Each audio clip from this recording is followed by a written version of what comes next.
Hi praise lord. దేవుని పరిశుద్ధ నామానికి స్తోత్రం కలుగును గాక. ఈరోజు దేవుని వాగ్దానము కీర్తనల గ్రంథము 37వ అధ్యాయము 5వ వచనమును చూద్దామా. నీ మార్గమును యెహోవాకు అప్పగింపుము, నీవు ఆయనను నమ్ముకొనుము, ఆయన నీ కార్యము నెరవేర్చును. ఆమేన్. హల్లెలూయా. ప్రియమైన వారలారా, ఎవరైతే వారి మార్గమును దేవునికి అప్పగించేవారుగా ఉంటారో, ఎవరైతే దేవుని యందు నమ్మిక ఉంచేవారుగా ఉంటారో, వారి కార్యమును దేవుడు సఫలపరుస్తాడంట, వారి కార్యమును దేవుడు నెరవేరుస్తాడంట. కీర్తనకారుడైన దావీదు విషయంలో మనం చూసినట్లయితే, ఆయన యుద్ధానికి వెళ్ళినా, ఏ స్థలానికి వెళ్ళినా దేవుని యొద్ద విచారణ చేయకుండా, దేవుని యొక్క అనుమతి లేకుండా ఏ కార్యమును ఆయన చేయలేదు. కాబట్టి ఆయన ఎక్కడికి వెళ్ళినా కూడా విజయమును, దైవికమైనటువంటి జ్ఞానమును, దైవికమైనటువంటి శక్తిని, ప్రభావమును గలవాడై ముందుకు సాగాడు. ఈరోజు నీ జీవితంలో కూడా నీ జ్ఞానాన్ని, నీ బలాన్ని, నీ శక్తి సామర్థ్యాలను నీవు ఆధారంగా చేసుకొని విఫలమైనవా? అయితే ఈరోజు ప్రభు అయిన యేసుక్రీస్తు యొద్దకు రా.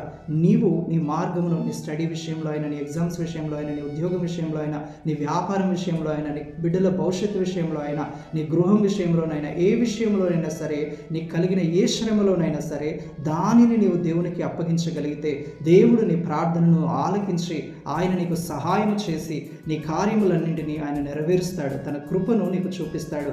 తద్వారా దైవికమైన జ్ఞానమును, శక్తిని, ప్రభావమును, మహిమను నీవు పొంది నీ జీవితంలో నీ కార్యములను సఫలమవట నీవు చూస్తావు. ప్రభు అట్టి కృప మనందరికీ దయచేయునుగాక. ఆమేన్. Praise the Lord. May God bless you all.